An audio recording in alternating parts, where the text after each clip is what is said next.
ഈ മരിയോ ജോസഫും ഭാര്യയും തമ്മിൽ കൂട്ടടി നടന്നപ്പോഴേ ഞാൻ പറഞ്ഞിരുന്നു, ഈ ആത്മവിശ്വാസമുള്ളവർക്ക് ഏത് കള്ളനായാലും ഏത് വഴിയിലൂടെയും ഒരു ചെറിയ പ്രകാശം കണ്ടാൽ ആ ദ്വാരത്തിലൂടെ പെതിയെ പുറത്തു വരാൻ കഴിയുമെന്ന്. ഇപ്പോൾ ആകെ പുറത്തിറങ്ങാൻ കഴിയാതെ അകത്ത് കിടക്കുന്നത് നമ്മുടെ ഫിലിപ്പ് മമ്പാട് മാത്രമേ ഉള്ളൂ. ഈ മരിയോ ജോസഫൊക്കെ രംഗത്ത് വന്ന് വളരെ സജീവമായി കഴിഞ്ഞു. അദ്ദേഹത്തിൻ്റെ കഴിഞ്ഞ ദിവസത്തെ ഒരു വീഡിയോ കാണാനിടയായി.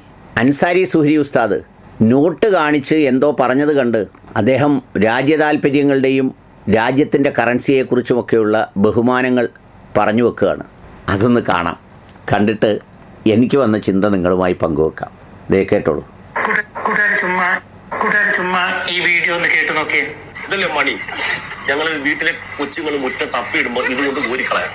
അദ്ദേഹം 2 വർഷം മുമ്പ് സോഷ്യൽ മീഡിയയിൽ പതുക്കെ പിച്ച് വെച്ച് തുടങ്ങുന്ന കാലത്ത് എന്നെ കുറെ ട്രോളിയിട്ടുണ്ട്.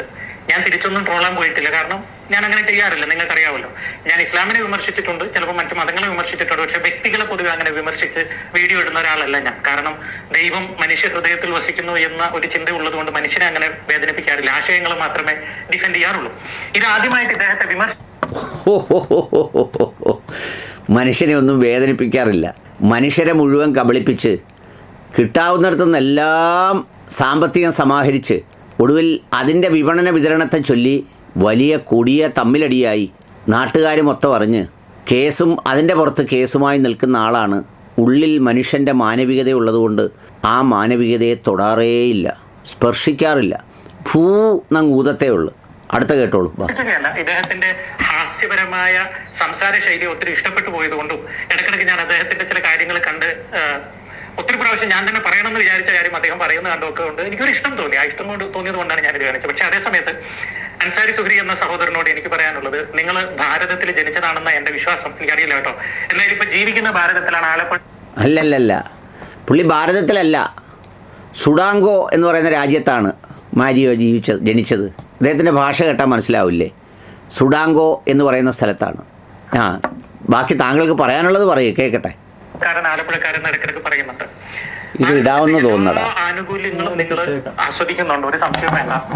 ഭാരതത്തിന്റെ കറൻസി, അതായത് ഈ രാജ്യത്തിന്റെ നോട്ട്, ആ നോട്ടിനെ പരസ്യമായി അവഹേളിക്കുന്നത് ശരിക്കും പറഞ്ഞാൽ അതൊരു കുറ്റമാണ് കേട്ടോ.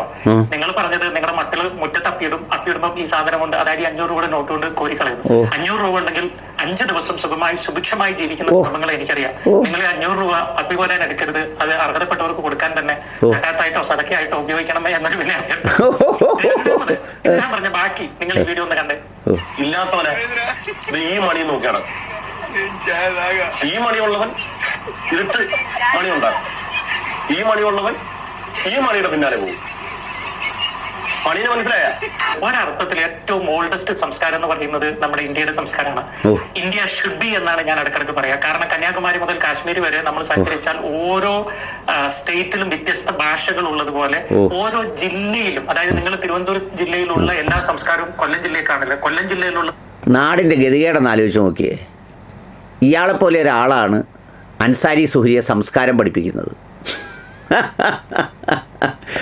ഈ സാമൂഹ്യ മാധ്യമത്തിലെ മുഴുവൻ ജനങ്ങളെയും വിശ്വാസികളെയും മുഴുവൻ കബളിപ്പിച്ച് പറ്റിച്ച് ഈ പറയുന്ന തമ്മിലടിച്ചും വെള്ളമടിച്ചും ഈ എല്ലാ കാര്യങ്ങളും ചെയ്ത് ഇടയ്ക്കിടയ്ക്ക് പ്രത്യക്ഷപ്പെട്ട് വെറുപ്പും വിദ്വേഷവും പറഞ്ഞ് നിൽക്കുന്ന പാളയത്തിൽ എന്തെങ്കിലും നക്കി തിന്നാൻ വേണ്ടി നക്കിയെടുക്കുന്ന ഒരാളാണ് രാജ്യത്തിൻ്റെ സംസ്കാരവും അപ്പിയുടെ സംസ്കാരവും നോട്ടിൻ്റെ സംസ്കാരവും ഒക്കെ പറയുന്നത്. എന്തൊരു ഊളയാണെന്ന് ഞാൻ ആലോചിച്ചു പോയി. എപ്പോഴാണ് അൻസാരി സുഹരി ഇതിനെക്കുറിച്ച് പറഞ്ഞത്?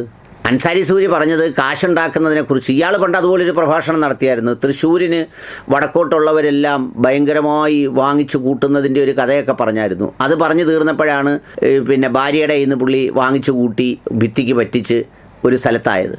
എന്നിട്ട് പുള്ളി ഒരു നിഷ്കളങ്കനും ഭാര്യ വലിയ കൊടും ക്രൂരത പിടിച്ച ഒരാളുമായിട്ട് മാറി. ഇയാളെപ്പോലൊരു നല്ല ആളില്ല, പാൽ അരിച്ചു കുടിക്കുന്ന ഒരാളായി. എന്നിട്ട് പിന്നെ പുള്ളി വേദപഠനങ്ങളും വേദാന്തങ്ങളും പഴയ ആളുകളും ഒക്കെ ആയിരുന്നു. ഇപ്പോൾ അത് പതിവ് വിട്ട് ഇനി വീണ്ടും പുള്ളി ഒഫൻസീവായിട്ട് രംഗത്തിറങ്ങുകയാണ്. അൻസാരി സുഹരി ഉസ്താദ് നോട്ടിൻ്റെ കാര്യം പറഞ്ഞ് ആദ്യം വൈദ്യരെ സ്വയം ചികിത്സിക്കുമെന്ന് പറയുന്ന പോലെ നിങ്ങൾ നിങ്ങളുടെ ജീവിതവും നിങ്ങൾ ഈ നാട്ടുകാരോട് പറഞ്ഞതുമൊക്കെ ഒന്ന് റെഡിയാക്കുക. നിങ്ങളൊരുപാട് ജ്യൂസ് കുടിക്കുന്ന കാര്യവും ഭാര്യയും ഭർത്താവോട് ഒരുമിച്ച് ജീവിക്കുന്നതിൻ്റെ ഗുണങ്ങളുമൊക്കെ പറഞ്ഞല്ലേ ഈ ജനങ്ങളെ മുഴുവൻ പറ്റിച്ചത്. അന്നേ ക്രിസ്ത്യൻ സമൂഹത്തിൽപ്പെട്ടവർ തന്നെ പറഞ്ഞില്ലേ നിങ്ങളൊരു കപടനും കള്ളനും ഒക്കെയാണെന്ന്. അത് പിന്നീട് ഈ സമൂഹത്തിന് മുന്നിൽ തെളിഞ്ഞില്ലേ? ഇപ്പോൾ അൻസാരി സൂര്യൻ കൊണ്ട് ഇറങ്ങിയിരിക്കുന്നത് എന്തിനാണെന്നറിയോ? അങ്ങനെയുള്ളവരെ പറയുമ്പോൾ ആ മതത്തിൽപ്പെട്ടവർ സുലൈമാനെ വീണ്ടും മാര്യമായിട്ട് അംഗീകരിക്കും. അവർ അംഗീകരിക്കില്ല. കാരണം നിങ്ങളൊരു കപടനാണ് എന്ന് ചെന്ന കാലം മുതൽ ഉറക്കെ വിശ്വസിക്കുന്ന ഒരുപാട് ക്രൈസ്തവർ അതിനകത്തുണ്ട്. അതുകൊണ്ട് ഈ അഭ്യാസം ഒന്നും കൊണ്ട് ഇറങ്ങാതെ എന്തെങ്കിലും കൂലിപ്പണിക്ക് പോയി ജീവിക്കാൻ നോക്ക്. അതാ നന്നാവുക.